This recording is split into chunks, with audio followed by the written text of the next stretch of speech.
Sampurasun.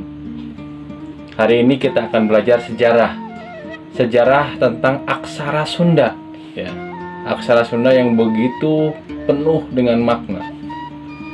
Aksara Sunda ini, menurut catatan sejarah, ini sudah dipakai oleh masyarakat Sunda sejak abad ke-14 sampai dengan abad ke-18, ya.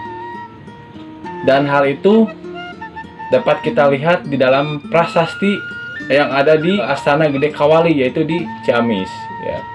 Dan ada lagi prasasti kebantenan yang ada di Bekasi, ya. Masyarakat Sunda ini sudah lama menggunakan aksara Sunda, ya. Hal ini dipakai untuk menuliskan bahasa keseharian mereka. Namun setelah masuknya kolonial penjajahan, gitu, masyarakat Sunda dituntut untuk meninggalkan aksara Sunda ini. Padahal aksara Sunda ini sebagai identitas kebudayaan orang Sunda, gitu ya. Dengan hal itu mengakibatkan generasi selanjutnya tidak mengenal yang namanya aksara Sunda, gitu. Hal itu dipertegas dengan VOC membuat surat keputusan bahwa aksara resmi di Jawa Barat adalah aksara Latin, aksara Arab, dan aksara Jawa, yaitu ditetapkan pada tanggal 3 November 1705. Dan hal itu didukung oleh penguasa Cirebon, ya, dengan menerbitkan surat keputusan pada tanggal 9 Februari 1706. Sejak saat itulah aksara Sunda berabad-abad hilang dan terlupakan. Bahkan generasi selanjutnya pun tidak mengetahui bahwa ada aksara Sunda di Jawa Barat, karena saking lamanya itu terlupakan, terabaikan, gitu ya. Setelah itu Islam memasuklah ke Jawa Barat, gitu ya, ke Indonesia. Disitulah aksara Sunda semakin tergeser, gitu ya, digantikan dengan aksara Arab yang mendominasi tulis menulis di wilayah Jawa Barat. Dan aksara Arab ini disebut pegon, gitu ya. Tapi tidak hanya aksara Arab, gitu ya, yang mengikis aksara Sunda ini. Tapi pada zaman itu ada aksara Latin yang masuk, Latin yang diperkenalkan oleh orang Eropa, yang dibawa oleh kolonial, gitu ya. Mereka masuk dan mengenalkan aksara Latin kepada masyarakat pada abad ke-17. Dari situlah aksara Sunda semakin tergeser dan tergerus. Sampai saat ini pun sedikit sekali orang yang mengetahui tentang aksara Sunda ini. Aksara Sunda ini ada 32 aksara. 7 diantaranya adalah aksara suara atau huruf vokal, ya. Kalau di zaman saat ini adalah A, I, U, E, O. Kalau di Sunda dulu ada yang namanya A, I, U, E, O dan E, U, E, gitu ya. Itu hampir sama sebenarnya, ya. Dan sedangkan sisanya 23 aksara itu adalah aksara ngalagena atau konsonan, gitu ya. Kalau kita zaman modern ini adalah A, B, C, D, E, F, G, H, I, J, K, L gitulah, ya. Tapi ya di zaman dulu kan itu ada khusus lagi, gitu. Aksara suara ini adalah tulisan yang melambangkan bunyi vokal yang mandiri, gitu ya. Itu bisa disisipkan di awal, di tengah, dan di akhir kata, gitu ya. Sedangkan ngalagena adalah tulisan yang melambangkan bunyi konsonan yang berperan sebagai kata atau suku kata yang menempati posisi awal, tengah, akhir dari sebuah kata, ya. Di setiap akhir kata dari konsonan ini diberi pamaeh, ya, agar bunyi dari konsonan ini sebagai ngalagena atau mendayu, nah gitu ya. Ada kan beberapa bahasa Sunda yang mendayu, gitu ya. Ada juga penanda vokal dalam aksara Sunda ini, gitu ya. Ada panghulu, panyuku, pamepet, paneleng, paneuleng, panolong.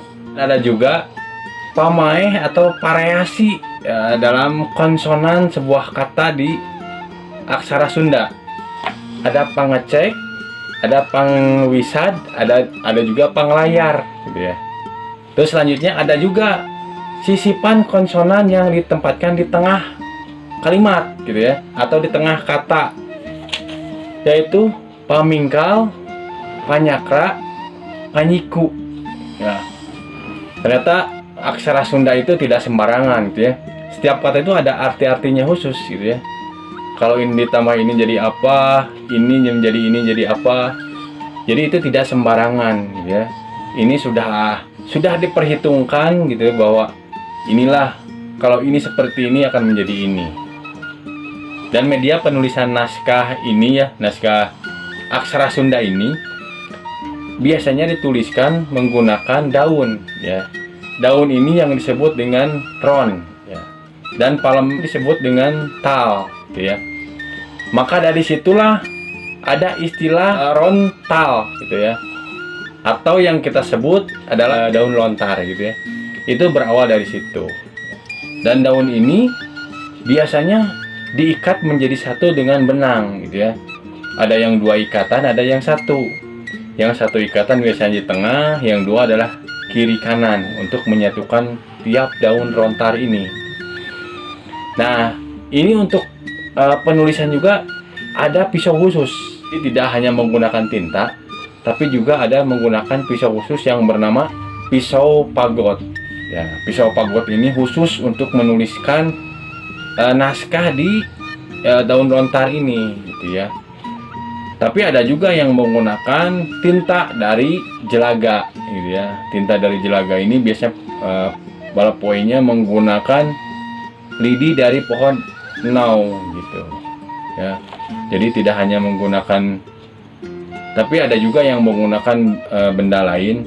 Tapi yang umum dilakukan itulah menggunakan jelaga dan pagot ini. Begitulah ya, sedikit lah ya tentang aksara Sunda. Kalau dijabarkan itu panjang sekali ya, dari sejarah-sejarahnya, ada naskah apalah gitu ya. Ini hanya sepintas gitu ya tentang aksara Sunda. Kalau dijabarkan secara rinci itu mungkin bisa sejam 2 jam atau bahkan lebih, karena ini kan merujuk kepada naskah-naskah kuno yang kita buka. Ini sebagai pengingat kita bahwa seperti inilah Sunda ya. Seperti inilah zaman dahulu. Semuanya terstruktur dengan baik. Semuanya terkonsep dengan baik. Jadi sebenarnya kita harus belajar dari orang-orang terdahulu kita, karena mengonsep sesuatu ini agar bermakna. Bagaimana mengatur dan mengonsep sebuah pikiran agar ini bisa bermakna dan berguna bagi orang lain. Ya. Jadi setiap kata yang mereka keluarkan itu sangat mengandung sejarah, sangat mengandung makna. Beda dengan kita hari ini. Banyak ngomong, banyak bicara, tapi makna dan manfaatnya justru tidak ada. Orang-orang terdahulu sedikit bicara, tapi kalau dia bicara itu sangat bermakna. Itu sangat berpetuah sekali gitu ya. Bahkan tidak ada yang berani menentang gitu ya. Makanya konsep-konsep seperti itu malah dipakai oleh orang luar gitu ya, bukan oleh orang kita sendiri. Bahkan kita menyepelekan gitu ya konsep yang sudah ada dari zaman dahulu. Dari zaman kerajaan-kerajaan, bagaimana kerajaan dengan konsep itu bisa berjaya. Bagaimana orang luar negeri bisa berjaya dengan konsep yang diberikan oleh para leluhur kita. Ya itulah ya sedikit. Mungkin lain waktu kita akan belajar lagi tentang sejarah lagi gitu ya. Karena saya juga belajar bahwa ternyata masih banyak yang harus kita gali, masih banyak yang harus kita ketahui tentang apa sih Sunda ini gitu. Saya orang Sunda, tapi banyak yang tidak saya ketahui tentang Sunda ini. Makanya saya belajar untuk mengangkat lagi apa sih Sunda itu. Gitu lah ya. Kita sama-sama belajar ya. Tuh ya.